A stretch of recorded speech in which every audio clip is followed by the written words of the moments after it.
बोलिए, आप लोग ठीक ठाक हैं? आवाज पहुंच रही है? पहुंच रही है क्या? पहुंच रही है? कोई भी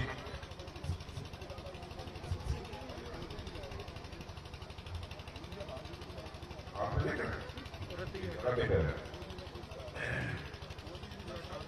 भारतीय जनता पार्टी के जिलाध्यक्ष श्री रवि रौतेला जी, आपके लोकप्रिय सांसद के बराबर संसद में आप सबकी समस्याओं को उठाते रहते हैं, श्री अजय जी टमटा, और आपके प्रत्याशी श्री मोहन सिंह जी मेहरा, विधायक दिल्ली श्री मोहन सिंह जी विष्ट, प्रभारी श्रीमान ललित लखवाल जी, श्री हरेंद्र सिंह जी डोलिया, श्री श्याम पांडे जी संयोजक, पूर्व प्रत्याशी श्री सुभाष पांडे, पूर्व जिलाध्यक्ष श्री रमेश बहुगुणा, श्री दीपक पांडे, श्री पूरन सिंह विष्ट, ब्लॉक प्रतिनिधि श्री नरेंद्र विष्ट, श्री गौरव पांडे, श्री नरेंद्र प्रसाद आगरी, श्री पूनम पालीवाल, श्री तिलोक रावत, श्री पूरन सिंह, श्री गोपाल सिंह, श्री प्रकाश भट्ट, श्री संजय डाला मूर्ति, और श्री नरेंद्र विष्ट और विपिन भाटी, और इस सभा में मौजूद मेरे सभी सम्मानित बहनों एवं भाइयों, इसमें नहीं लग जाएगा आप लेकर डोले रहा हूं।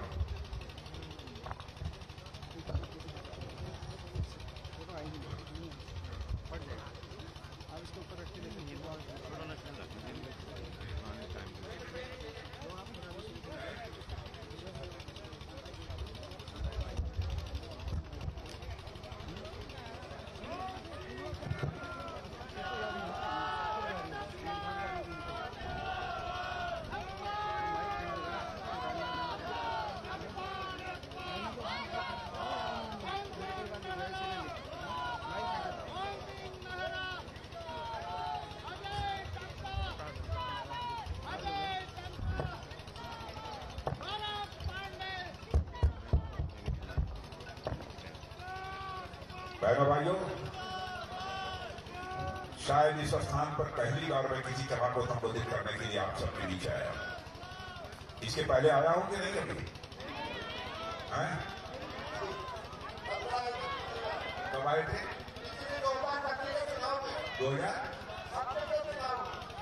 2000 लंगड़ा 2017 में आए थे, लेकिन यहां नहीं आया, यहां पहली बार आए। बहनों भाइयों, पहली बार आया, देर से आया, लेकिन पूरी तरह से दुरुस्त आया। और आप लोगों ने बहुत ही गर्मजोशी के साथ स्वागत किया है, अभिनंदन किया है, लेकिन स्वागत और अभिनंदन कभी एक तरफा नहीं होना चाहिए। इसलिए मैं भी अपनी तरफ से शीश झुकाकर आप सभी बहनों भाइयों का हार्दिक अभिनंदन करता हूं और आप सभी का स्वागत करता हूं। बहनों भाइयों, इस विधानसभा के चुनाव में उत्तराखंड की 78 लाख जनता मतदान करने जा रही है। लोकतंत्र में सबसे बड़ा दान यदि कोई माना गया है तो मतदान माना गया है। एक तो मैं आप सभी लोगों से अपील करूंगा, जिस दिन मतदान हो उस दिन मतदान केंद्र पर जाइए और आप मतदान कीजिए। मतदान के माध्यम से केवल आप अपना विधायक नहीं चुनते हैं, बल्कि अपने उत्तराखंड राज्य का भविष्य अपने हाथों से लिखने का काम करते हैं। उत्तराखंड राज्य की तकदीर अपने हाथों से लिखने का काम करते हैं। मतदान की इतनी अहमियत है। जहां तक उत्तराखंड राज्य का प्रश्न है, बहनों भाइयों, आप सबको मालूम है, जब आदरणीय अटल बिहारी वाजपेयी भारत के प्रधानमंत्री थे, प्रधानमंत्री बनने के पहले ही भारतीय जनता पार्टी ने कहा था हमारी सरकार बनेगी तो हम अलग से उत्तराखंड राज्य बनाएंगे, यह वादा किया था। और अटल जी के नेतृत्व में सरकार बनने के बाद हमने अपने वादे को पूरा कर दिया और इस उत्तराखंड को जैसा राज्य बनाना चाहते थे, उन्होंने इस उत्तराखंड के विकास के लिए इसे विशेष दर्जा भी दिया। और उसके बाद जब कांग्रेस की सरकार यहां पर आई और केंद्र में जब कांग्रेस की सरकार थी, भाई किया तो नहीं है चाहे वो अंदर कर, जब यहां पर कांग्रेस की सरकार थी और साथ ही साथ जब केंद्र में कांग्रेस की सरकार थी, उस समय बहनों भाइयों इन लोगों ने उत्तराखंड का जो विशेष दर्जा था राज्य का, उसको समाप्त कर दिया। स्वाभाविक है कि उत्तराखंड के लिए जितनी धनराशि मिलनी चाहिए, उत्तराखंड राज्य के विकास के लिए जो सुविधाएं मिलनी चाहिए, वो अपने आप समाप्त हो गई। लेकिन 2014 में जब पहली बार नरेंद्र भाई मोदी हमारे प्रधानमंत्री बने, उन्होंने एक पहाड़ी राज्य का एक दर्जा होता है, विशेष दर्जा, वो उत्तराखंड को प्रदान कर दिया। उत्तराखंड राज्य भी हमने बनाया। उत्तराखंड राज्य कोई स्पेशल पहाड़ी राज्यों का दर्जा भी अभी नहीं है, लेकिन उस उत्तराखंड राज्य में लंबे समय तक किसी पार्टी ने सरकार चलाई है तो कांग्रेस पार्टी ने सरकार चलाई है। हाँ, पिछले 7 वर्षों से यहां हम ठीक तरीके से सरकार चला रहे हैं। लेकिन हरीश रावत क्या कहते हैं? हरीश जी कहते हैं यहां पर 5 वर्षों के अंदर भारतीय जनता पार्टी ने 3 मुख्यमंत्री बनाए। बहनों भाइयों, पार्टी हमारी है, हम 3 बनाए या 10 बनाए, इसे आपको क्या लेना देना। भारतीय जनता पार्टी कोई व्यक्तियों की पार्टी नहीं है, व्यक्ति की पार्टी नहीं है, एक विचारधारा की पार्टी है, एक दर्शन की पार्टी है। उसी दर्शन से ही एक दिशा भी प्राप्त करते हैं और दृष्टि भी प्राप्त करते हैं।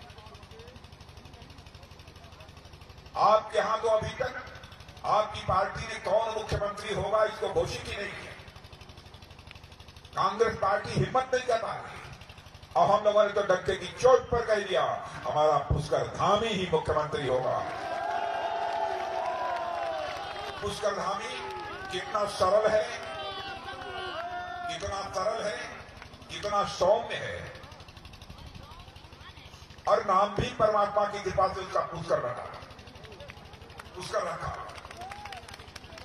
आजकल एक फिल्म की बड़ी चर्चा हो रही है, जानते हैं फिल्म का नाम क्या है? मालूम है? नौजवानों को मालूम है? पुष्पा। तो उस पुष्पा फिल्म के कारण कांग्रेस के लोगों का भ्रम हो गया है कि अब पुष्कर धामी भी एक फ्लावर है, पुष्प है, यह भ्रम उनको पैदा हो गया है। लेकिन मैं बताना चाहता हूं हमारा पुष्कर फ्लावर भी है और फायर भी है, और हमारा पुष्कर धामी न रुकेगा और न झुकेगा। ऐसा है हमारा मुख्यमंत्री का प्रत्याशी और आज का मुख्यमंत्री। 6 महीने के अंदर मेरे बहनों भाइयों इस मुख्यमंत्री ने करिश्माई काम किया है। मैं तो कभी कल्पना नहीं कर सकता। मैं भी उत्तर प्रदेश का मुख्यमंत्री रहा हूं, लेकिन जिस तरीके से काम किया है पुष्कर धामी ने 6 महीने के अंदर कमाल का काम किया है। अब मैं इधर बताऊं आपको, 1 साल के अंदर ही 1 लाख करोड़ रुपए का इन्वेस्टमेंट इस उत्तराखंड राज्य में हो गया। कुछ ही दिनों में इसके परिणाम धरती पर आपको दिखाई देना प्रारंभ हो गए।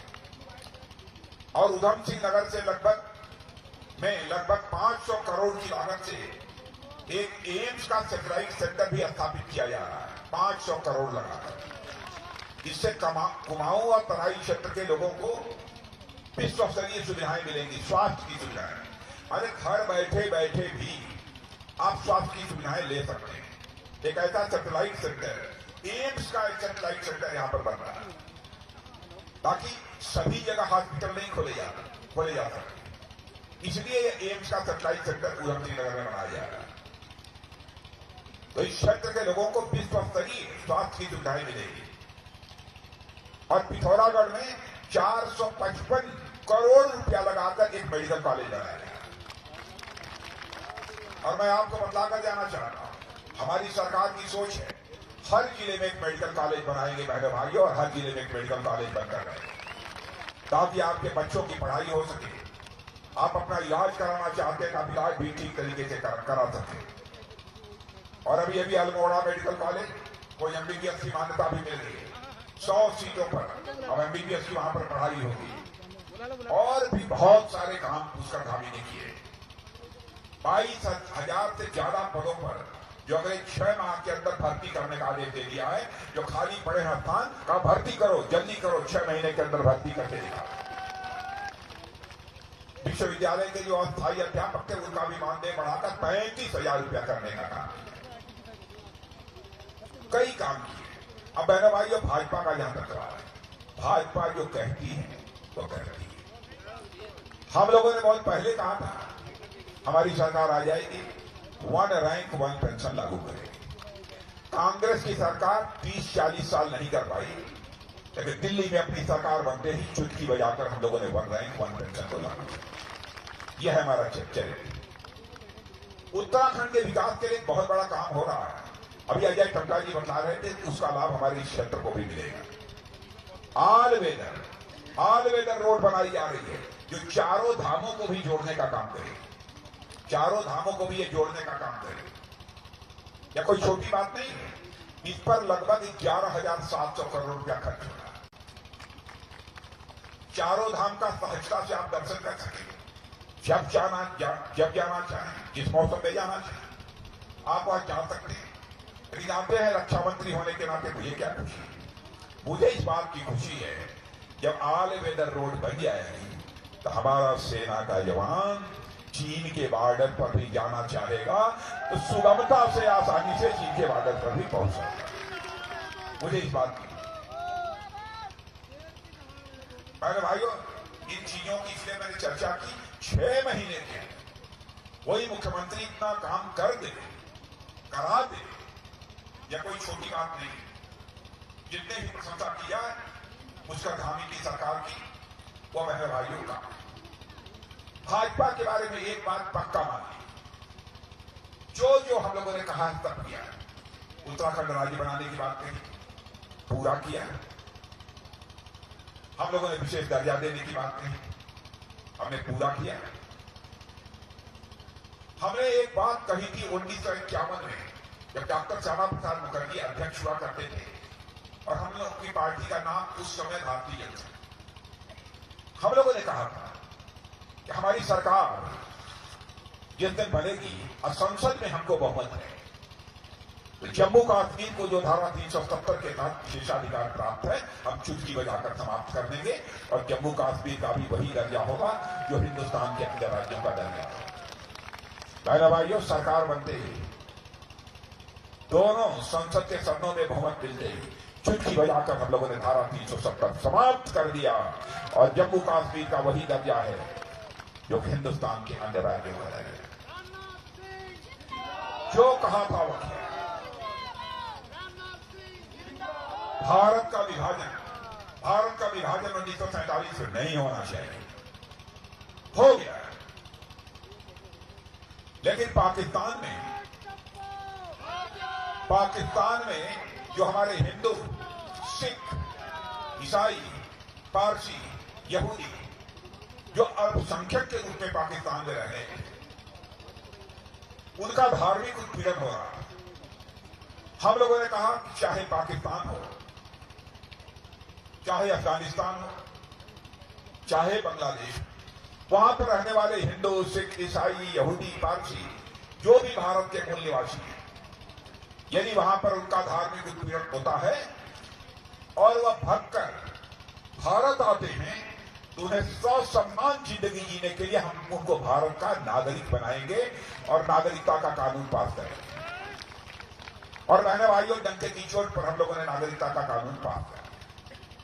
इसलिए मैं कहता हूं, हिंदुस्तान में भरोसे के लिए कोई राजनीतिक पार्टी है तो भारतीय जनता पार्टी। ईमानदारी से बताइएगा, बिजली आ रही है कि नहीं आ रही है?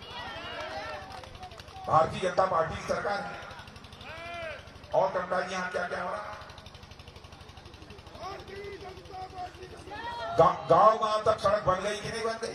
भाई बताइए, न बनी हो तो बताइए, बनी है कि नहीं बनी? बनी है। हाँ? अच्छा, सीमा तक बिजली पहुंच गई है? अरे बोलिए ना, मिल गया तो नहीं बोलेंगे? मिल गई है। गैस का कनेक्शन मिल गया कि नहीं? देखिए, आपने कभी सोचा था, आपने कभी सोचा था कि ऐसा भी प्रधानमंत्री आएगा, कहीं ऐसी भी कोई पार्टी आएगी यह सोचेगी कि गरीब माताएं लकड़ी जलाकर, अगीठी जलाकर, धुएं में खाना बनाती हैं, आंखों से पानी चलता रहता है, खाना बनाती है और उनके घर में एलपीजी गैस सिलेंडर देगा? बहनों भाइयों, ये केवल भारतीय जनता पार्टी कर सकती है और दूसरा कोई नहीं कर सकता। प्रधानमंत्री किसान सम्मान निधि के अंतर्गत 6,000 रुपया आपके खाते में पहुंच रहा है कि नहीं पहुंच रहा है? 6,000 में से कोई एक पैसा कम तो नहीं हो रहा? राजीव गांधी जी एक बार भारत के प्रधानमंत्री, तो राजीव गांधी जी ने कहा था, लाचारी व्यक्त करते हुए, क्या करें, 100 पैसा हम ऊपर से भेजते हैं तो बाप उसके नीचे पहुंचते पहुंचते लोगों की जेबों में 15 पैसा बचता, 85 पैसा भ्रष्टाचार को भेंट चढ़ गया। यह बात उन्होंने कही, लेकिन हमारे प्रधानमंत्री ने उस चुनौती को स्वीकार किया और ऐसी व्यवस्था कर दी, जब दिल्ली से 100 पैसा चलता है तो 100 का 100 पैसा आपकी जेब तक पहुंचता है। बहनों भाइयों, भ्रष्टाचार पर अंकुश लगाने के लिए सिस्टम में बदलाव लाना, व्यवस्था में बदलाव लाना, और यह काम हमारी सरकार ने किया। और भाजपा की सरकार आने के बाद मेरे बहनों भाइयों, आप अखबारों में कभी पढ़ते होंगे, देश की इज्जत सारी दुनिया में बढ़ी है। भारत देश का मस्तक ऊंचा हुआ है सारी दुनिया में। पहले दुनिया में भारत कुछ बोलता था अंतर्राष्ट्रीय मंचों पर तो लोग गंभीरतापूर्वक हमारी बात को नहीं देते, लेकिन आज यदि भारत कुछ बोलता है तो कान खोलकर लोग सुनते हैं। भारत बोल रहा है, सुनो। धारणा बदल गई है सारी दुनिया। भारत अब कमजोर भारत नहीं, भारत अब एक ताकतवर भारत बन गया। यह धारणा बदली। आप कहेंगे कि भारत कैसे ताकतवर भारत बन गया? अब मैं एक उदाहरण देना चाहूं। उरी या पुलवामा कश्मीर में, वहां पर पाकिस्तान के आतंकवादियों ने आकर हमारे पैरामिलिट्री फोर्सेस के जवानों पर कातिलाना हमला कर दिया और हमारे कई जवान शहीद हो। मैं भी उस समय गृहमंत्री था। प्रधानमंत्री जी ने हम 2-3 लोगों के साथ मीटिंग की और करने के बाद चटपट फैसला कर लिया कि पाकिस्तान के आतंकवादियों को इसका मुंहतोड़ जवाब दिया जाना चाहिए। और आपने देखा हमारे सेना के जवानों ने, मेरे बहनों भाइयों, पाकिस्तान की धरती पर जाकर सर्जिकल स्ट्राइक करके आतंकवादी ठिकानों का सफाया किया और एयर स्ट्राइक करके भी आतंकवादी ठिकानों का सफाया करने में उन्होंने कामयाबी हासिल की। हमने दुनिया को साफ संदेश दे दिया, भारत कमजोर भारत नहीं है। जो हमें आंख दिखाने की कोशिश करेगा उसे हम इस पार भी मार सकते हैं, जरूरत हुई तो उस पार भी जाकर मार सकते हैं। यह है भारत की ताकत।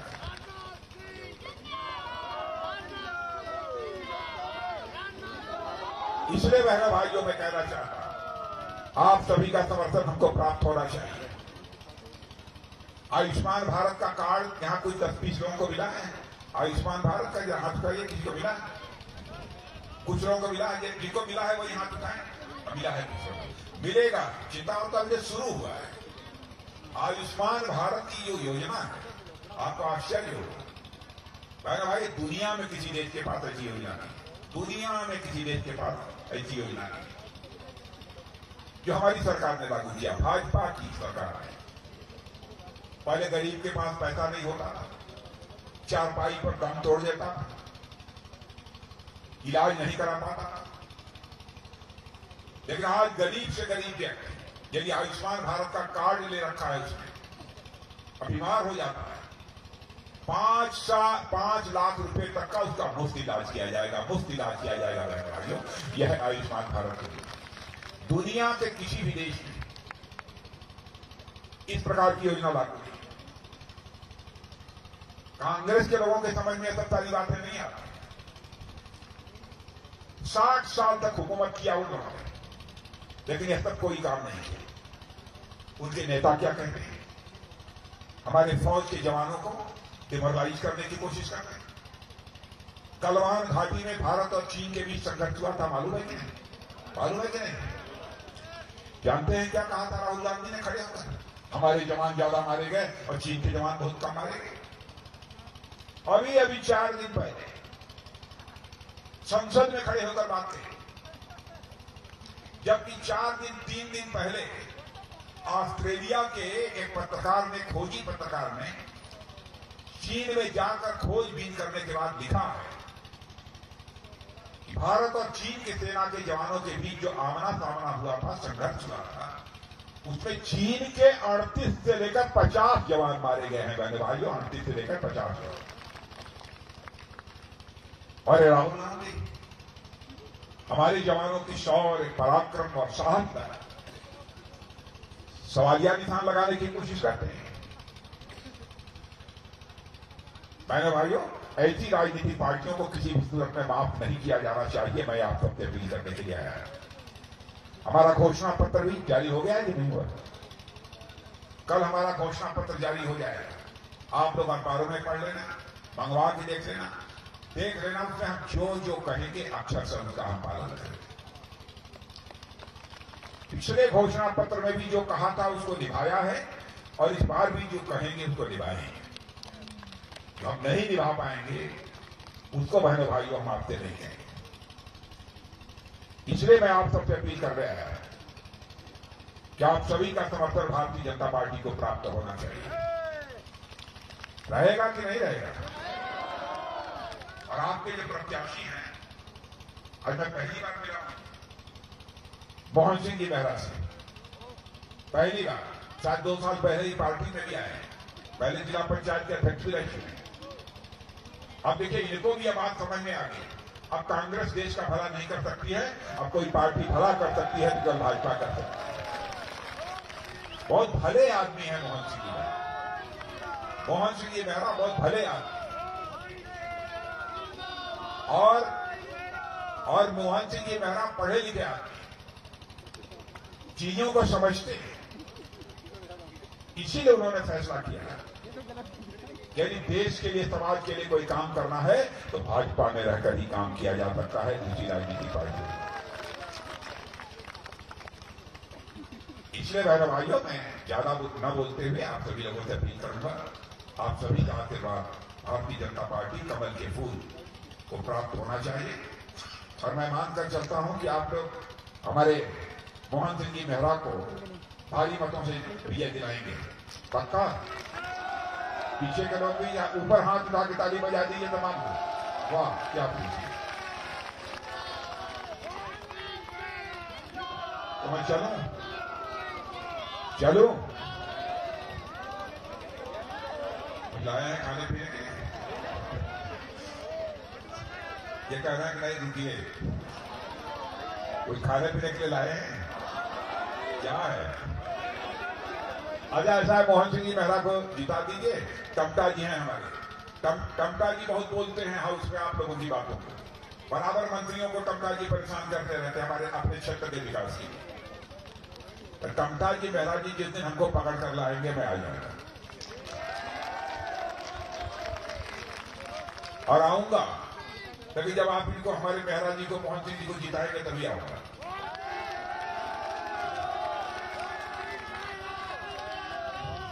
बोलिए भारत माता की, भारत माता की। बहुत बहुत धन्यवाद।